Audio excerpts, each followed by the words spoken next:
Hi, this is Dr. Saxena, and we've been talking on some chronic health problems. I'll be focusing on again and again. I'm focusing on obesity, insulin resistance, type 2 diabetes. I'll be talking about stroke, heart disease, and periodontal disease. These are all the things which I believe it's a much rooted with the word called inflammation, and you need to remove this inflammation if you want to get ahead of that. So there is a we will be talking on something today about one of the parameters, and what is this particular all group of chronic diseases from starting from obesity to cancer and diabetes, stroke, heart disease. Everything has common is they have an underlying problem, which is gut health. So there is a consensus now, and we believe the problem starts. Majority of this inflammatory diseases start in the gut.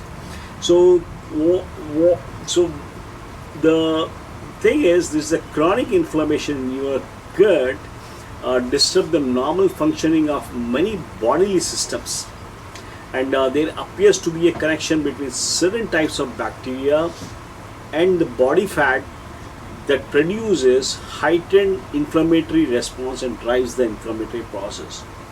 For example, you have got something like recent research suggests that there is a super antigens, toxic molecules produced by the pathogenic bacteria such as staphylococcus may play a role in the development of type 2 diabetes through their effect on the fat cells. This has been already reported. I'm just trying to share this particular things, which is already peer-reviewed journal. Which is shared in that. So when we talk about staphylococcus bacteria, we call something like super antigens, molecules that disrupt the immune system, and these antigens, they cause deadly effects of various staph infections such as toxic shock syndrome, sepsis, endocarditis. At the same time, they can promote inflammation by the releasing fat cells to release something called cytokines, which promote the further inflammation. So this becomes a vicious chronic inflammatory process, and we need to act at that. This one of the chronic inflammation caused by the super antigens may also hinder the wound healing, which is found in diabetic foot ulcers. I've been working on this particular wound healings a lot through our hyperbaric oxygen and other protocols, and we certainly believe we need to take that extra mile, not just giving only hyperbaric oxygen. We need to work on some other things also, so that we can get a hold of this particular thing. So I would like to open up that particular thing.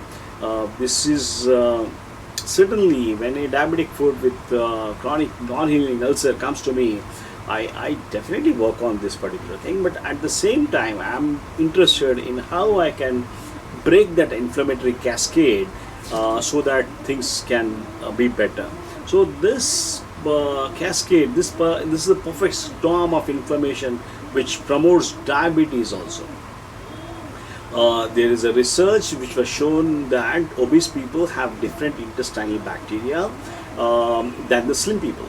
The difference is the microbiome. Lean people tend to have higher amounts of various healthy and beneficial bacteria compared to those who carry a lot of excess weight. Needless to say, these people who are obese, like me and others, they have been subjected, they have taken a lot of antibiotics, or they might have taken antibiotics through some other route.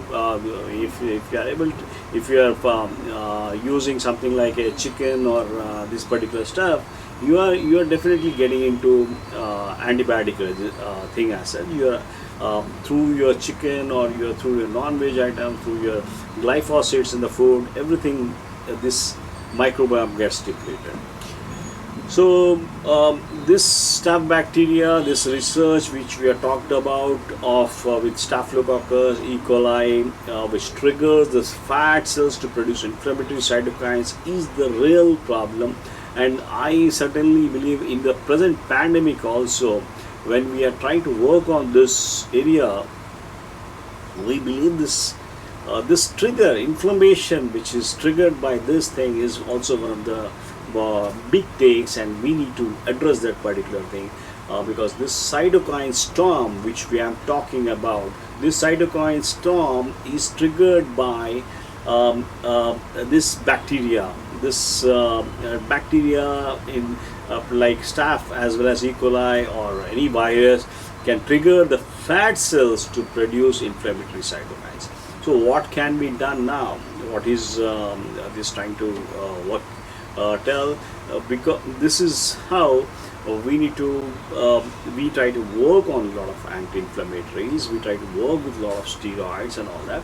At the same time, we are not seeing this particular thing, antigens which are produced by this staph and other bacteria, bad bacteria, which is causing the problem. So the main thing is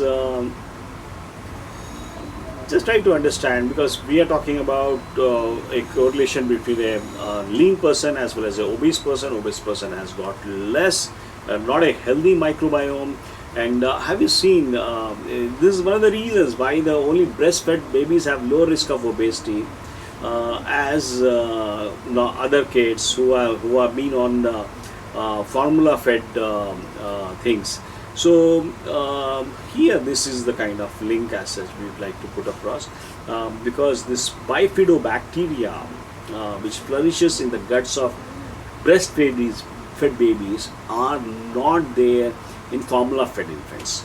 So this is the catch, and gone up to different extent. This is just the obesity and all, but there were other studies also where showed that this is the gum inflammation and heart health has got a direct correlation.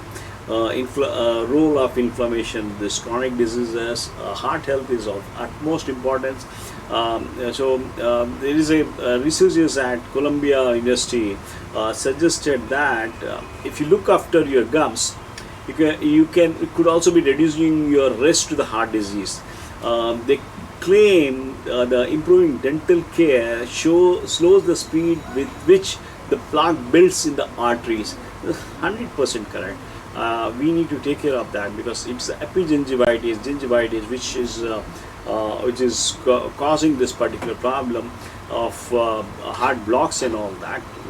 We now we have got the reasons, we have got the studies where they have linked the increased intimomedial thickness, carotid IMT, has been shown. Participants whose gum health was worst over the last 3 years shows a increase in carotid IMT compared to people who had a normal gum health. This first studies again was done by Papano in Columbia Dental Medicine, Columbia College in Dental Medicine, which was in New York. And this was they have categorically results show a clear relationship between what is happening in the mouth and thickening of the carotid artery. Thickening of the carotid artery, it can always translate into thickening of the coronaries as well. So you need to understand this. Bacteria has a prominent role, and the periodontal disease, the result of colonization of certain bacteria in your mouth. This bacterial profile, by the way, is again linked to the imbalance in beneficial and pathogenic bacteria in your gut. So this is one thing which I always like to share. When I started adding fermented vegetables to my daily diet, I was able to cut down my dental cleansing appointments with my dentist, and I've been you have a sometimes like a plaque formation and all that, but fermented foods proved to be an essential missing ingredient for me to successfully address this problem. So try to reduce your inflammation, trying to help with the gut. Reducing inflammation is a primary importance to your overall health, and you can always do that by simple dietary changes. You can add fermented vegetables, you can add lassi. Lassi is a Indian yogurt, and this is a kind of good probiotic. Fermented milk or fermented coconut water such as kefir. You can always use something like fermented soy, which is called nattokinase. So all these things can help you, and you try to avoid as far as possible antibiotics, including that antibiotic traces found in meats from factory farm meats and animal products, agriculture chemicals, particularly glyphosate. Try to avoid something like chlorinated water. Try to avoid something like an antibacterial soap, which has got something like triclosan. And I have a simple mantra: try to avoid pollution. Pollution is the main thing. So if you are working on this particular thing, I don't see you can easily avoid this inflammation, ongoing inflammation of the body. And simple stuffs in the diet, apart from the things what we have told you, avoid totally sugar, fructose, or grains. You need to optimize your fasting insulin levels, and insulin resistance is the primary driver of the chronic inflammation. You need to reduce oxidized cholesterol which has got rancid, such as from overcooked or scrambled eggs can also cause this oxidized cholesterol, and foods cooked at high temperatures, and trans fats, and replace these things foods with the ideally organic foods, and try to use a lot of this one. The other thing you can optimize is adding a lot of vitamin D, and by just adding vitamin D, you can always see that your gut health gets better.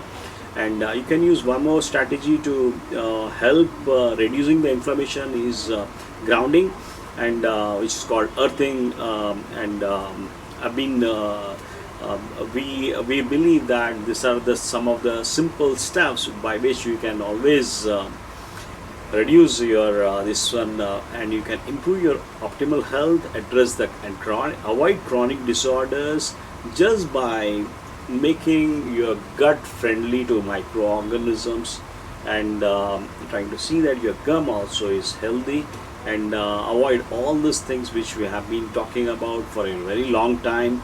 And this is how you can always make it make an important thing which can help you in a big way. You need to optimize health is my funda, and don't go towards that chronic problems, and as far as possible remove the disc from the ease, and that will make you much healthy. Thank you.